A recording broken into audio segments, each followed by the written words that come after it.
Hello, everyone, and welcome to Out of Combat, the show after the show, where we discuss what happened on our last episode, which was episode 47, I believe, where you all had fun with ghost friends and undead friends, I guess. And a beholder. Yeah, well, that was undead too, so it counts for both, right? It's like zombies here, beholders like way up here. Yeah. Y'all need to know something if you weren't there for the live, right? Right before we go live, like literally 20 seconds before we hit come back from break, Max goes, "Be smart." And we're like, "What does that mean?" And then Max is like, "All right, we're getting ready to dive into the rest of this dungeon." And we're like, "What is happening?" I don't remember saying sure that way. You're trying to kill us. Oh, I thought it was funny too, as I mentioned, I think during our break or something, or it was on the stream, I was like, I was drinking liquid death. Like, yeah, today. I mean, sir, Not what's the sponsored. deal with that? I don't know, but I will say that you all handled that very, very well, considering. And Azra came in clutch. Yeah, very much so. Yeah, I will say too that the reason I had like some stumbly moments there with it when I was trying to figure stuff out when you got in the room, because Kyle wasn't scripted to get obliterated. I literally was doing this is what he would do. He would get this. Okay, the beholder would see him, and then I literally rolled what would they hit him with, and it was the disintegration ray. And I was like, let's do damage real quick. And I was like, let's do internet dice because I don't have that many D10s lying around real quick. And then it was just enough to just full out just disintegrate him. So his whole thing is just boop, gone. Hayden saw that and then said, "Bet." let me get that. Yeah. Oh God. And I think that in that instance, it was one of those things where the dice tells the story, right? He found the artifact, and it kind of showed, accidentally, it kind of showed how serious the situation was. Yeah, too, definitely. Well, I mean, as players, we didn't know that wasn't a thing you had planned was for him to just go poof, because we were thinking, we'll chase him somewhere, and he's going to end up being kind of like the final guy, or at least that was running through my mind. I don't know about you. And then it's it played out so perfectly where, he's gone. That's Beholder. Oh, God. Uh-oh. Yeah, I was sharing in our Roses and Thorns that I had specifically saved all my first level spells so that way I could throw silvery barbs, because I knew there was going to be a big bad, but I didn't know when or who. And so... that way I can at least try to mitigate some of the damage. But that banish came in clutch. Yeah, and the thing about that particular monster too, with and you roll randomly, is what I do. Is it randomly has an attack, so I roll a dice to randomly choose it, and it just so happened that disintegrate came up twice. And the thing about the disintegration ray is, if it does more damage than the amount of hit points you have, that's it. You're dead. You're disintegrated. You can't come back. Cooter can't bring you back at all. It would just be done. So yeah, I think you can see the look on Moob's face as you were describing it. Yeah. It's uh-oh. And then as soon as you started describing stalks, I'm like, okay, here we go. He's using the words. I was taking notes. Yeah. I wrote, bulbous round creature in center screeches at Kale. Kale turns into sludge on the floor. That's what I wrote. I didn't even get to see anyone's facial expressions of them realizing what it was, because I'm D taking notes. Yeah, you're I'm a good player. I'm going to take studious notes, and everyone's like, what the fuck? I want to give you props, Max, for actually plopping one of those down on us, because that's kind of one of the more notorious big bads in D&D. I don't know much about the undead version, but a beholder's not a small time enemy, and I don't remember the last time we faced that kind of threat where you get hit with the wrong thing and it's game over type of threat. I think maybe the baby dragon turtle was the last like super big one.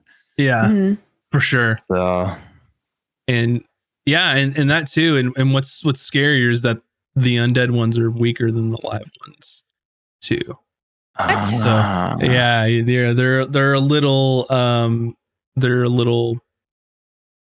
don't want to say, I don't know, they've lost some of their mojo from being undead, but no, I think y'all handled it very well.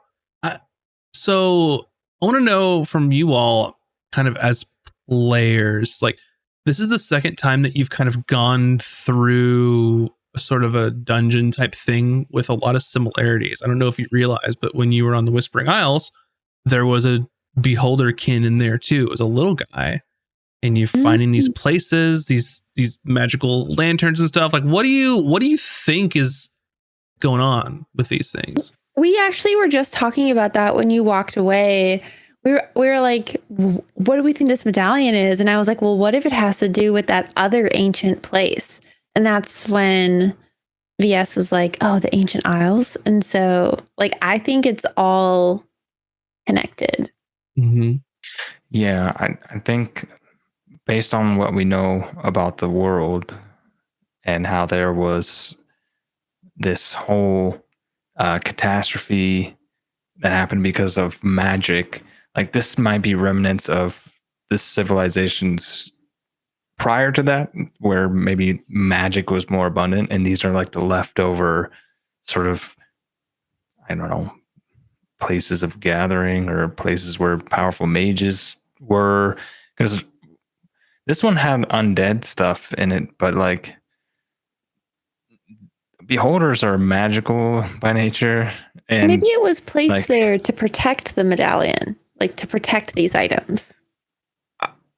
I brought this up in our Discord, and then towards the end of the session, Max, you said something that caught my attention when you were describing it, the medallion. You're like, oh, it's a shiny medallion, and it, what was it, like, looks delicate, I think, like a delicate necklace, delicate material or something like that. So I'm like, describe it again for my notes. No. Yeah, I can read the description so if you want. Max wouldn't necessarily make that known for no reason. I'm thinking as a player that is maybe where the necromantic power was coming from, why that beholder was there even. So that's why Hayden's like, maybe we should break it or something. But I'm glad we didn't do that, because I want Cooter to identify it and see what see if she can tell actually what it is. I want magical items. I want to know what it is. Yeah. I said it was intricate. Intricate. Okay. I intricate. Thought you said delicate. Not delicate. Intricate. Okay. So there you go. All right. Whatever it was, the beholder was attached to it some way, because it anything that went near it was like laser focused on it. I mean, that seems like a good point of research of what those creatures typically do and what places they're in, and something for your characters to kind of think about next time they have some time to do some research or anything like that. Yeah, because it's the second time it's come up. The zombie mages also turned their attention to it, like especially when Hayden got near it, they're like turned their focus straight to me. Yeah. So also, I don't know if you all noticed, but on the particular map that we used, there were statues on the map that were actually meant for you to see, of a very tall, like shrouded, hooded figure in that room, all around the sort of right side if you're looking at it. Also, the big spherical cage. One of the thoughts that came to my mind was like, oh, that's what they were holding the beholder in at one point, maybe. And then so they let it free. I didn't ask if it looked like it had been a door was open on it, or if it had been broken, or because I was too busy like, all right, fight time. I got to get to the necklace. Let's go. This is also not the first time that you've seen sort of statues, and you really didn't pay attention to them this time around, but there are some statues that you've encountered before that have not made sense to some of you, and why they're there, what they're trying to depict. So tell us about these statues, Max.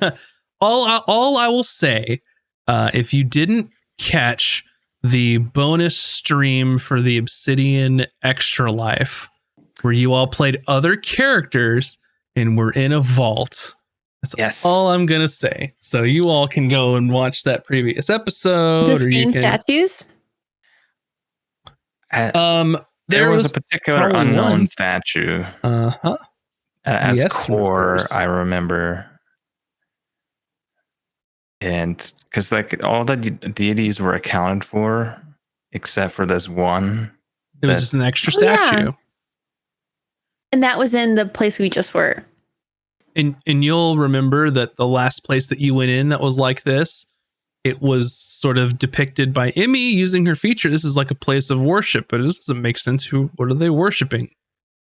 That's where we found that it was a sphere or something, right? Yeah, the one that that Taj is about to go bust open. Mm-hmm. What do you think's going to be in that as a player, Mac? What do you think that's going to be?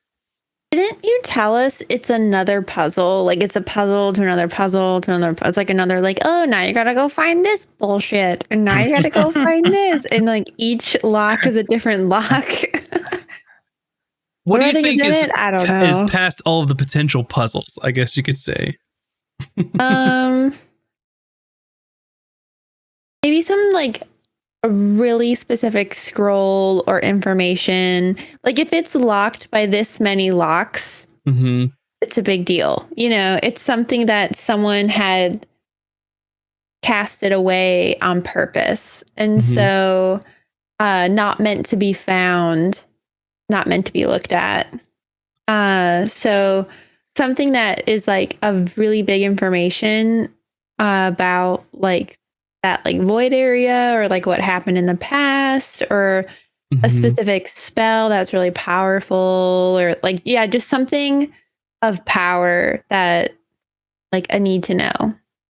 Yeah, because Hayden found that after going through that portal into like a totally different place. So interesting. I have a sneaking suspicion that artifact, and then the thing that got stolen on Escos, right? Yeah, the artifact on Escos that got stolen and then returned. I think it's all pre-catastrophe, like powerful magical item. I don't know what exactly they are, but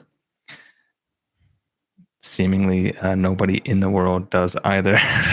They just know that it's. Go ahead. Well, they know it's powerful. And I don't think they know exactly what they do. You know that Azric's patron wants them. If you'll remember correctly, he specifically told Azric to get that back, to get that piece back. But did Azric tell us that? So I'm just saying, as players, I'm just feeding that out to what you all in the audience might have heard, so you can do your detectiving. Ooh, what if Azric's patron is secretly like a lich or something? Like he's secretly naughty and bad, and like trying to get all this stuff so he can come back. He's definitely naughty and bad. Definitely naughty and bad. Definitely naughty and bad. No, what? Naughty and bad, for sure. Naughty and bad. He's some crazy eldritch ocean-dwelling thing that can get into people's minds. I feel bad for Azric. Sucks. There's so many threads. Y'all have so many secrets, and they're just all a big web, and they're all going somewhere that I mean, that you all will we'll get see there eventually, Mac. We will. We will. I really liked this little side quest thing, by the way. I know it all kind of stemmed because I threw a wrench in plans and was like, I'm not going to be here, y'all. Like, I'm so sorry. So I don't know if this like little thing existed prior and we were just waiting to find it, or if you pulled it out of your butt, but it was very fun. And I really enjoyed this little side quest. Nice. Yeah. Any chance for me to do some lore drops, right? Yes, honestly, yes.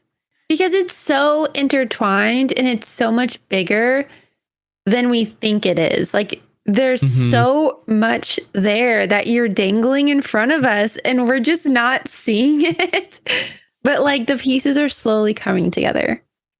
Yeah, it's going to be interesting to see like how things kind of get, once things become more apparent, how things get like, it always seems to happen like in stories and campaigns and stuff where things are kind of going and you're going towards something. And then like there's a trigger point and it's just like busted wide open. Like, and then campaign 1, I don't want to get too much into it, but there was also that kind of tipping point too, where like you hit it and it was like, oh God, all these things are happening. Like here it is. Yeah. So I'm just excited for all the things to kind of come together for sure. Just got to get the ship repaired and then get to Pirate Island and Mac can get underway, or Taj can do her business. Lot to look forward to. And I'm excited. Yeah, for sure. One thing, why is Hayden always trying to grab magical shit? All the weird magic stuff, he's like, I'll take that. Yeah. So why? Hayden doesn't, he didn't know that thing was magic necessarily, but he saw that that's what the ghost was trying to get. And that everything in that room seemingly was like focused on that thing. So it must be important. And Hayden was like, I didn't say this to the other players initially, what his plan was, because I was sort of, Hayden will do that. Hayden will get an idea of how best to use his skills in a certain scenario. And that might not even be fighting sometimes. It could be, I noticed a thing. If there's any chance that we can get out of this situation alive because like I go and pick that thing up and we get out of here, that's my plan now. And so that's why I attacked one thing at the very end. That was it. The whole time I was just dodging and just trying to get to that item for that reason. Cause I was like, I don't know what this does. These guys want it or like it. And if we take it away, and we might be able to get by this thing. Yeah. Okay. So my plan was kill the like ranged spellcasters and stay hidden, and hopefully the beholder doesn't come back. Yeah, I was gonna do it with the beholder there. It would have been way harder. So thankfully, Moobs made that a lot easier. Yeah. So speaking of if the beholder, I know I do it rarely. What did you all think about the timer? I very rarely pull that out, but I really wanted a chance to look at other rooms and other things, and we just didn't. And like, I didn't get a chance to like really notice the statue, like all the like the moment a timer comes, I literally start to panic like internally. And so like I had DM'd you, Max, because I rolled a 12 and I was on a different tab and I was like, fuck it, I don't have time. I don't care what the modifier is. Like it's a 12, you know? And so then like after like we were out, like I looked up like, hey, what would it have been? And I saw that my investigation was a +6 because I thought it was going to be a +1. And I was like, okay, that's a significant number. Like I'm going to DM Max and say that. Well, if it makes you feel any better, I had like a threshold of like a roll, and it was either you got it all or you didn't get it all. So you're good either way. So okay, yeah. And I wanted magic items. Creates a funny visual too of like all the characters realize like, oh, this thing's gonna be back like anytime, and you just see Taj floating around, picking like stuff up from the corner of the room. Yeah, and what's interesting too is, and you're right, like that's why I only use it very rarely, because a timer elicits a certain kind of response. But like you just could have stayed and tried to fight it, but like I think everyone was like, oh, it could come back. Let's just take it and go. We got the loot. So yeah, not something to use every time, but I think that the response kind of matched how your characters probably would have felt in that moment. Kind of like, oh shit, get it. Like literally like on the way out, like grabbing handfuls, like throwing it in my dress and like running away. You know? All right. Very much so. I have one final question for each of you before we wrap this up. And what I want to know from each of you, who do you think is going to be voted the new captain? And why? You go first.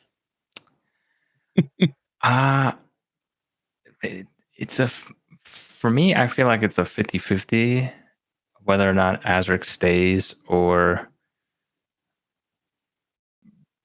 maybe Hayden. But depending on how Taj gives her speech, or I don't know, does Taj things, puts a few coins in people's pockets, Taj could very well come out and be our new supreme leader on the ship. So it's tough to say.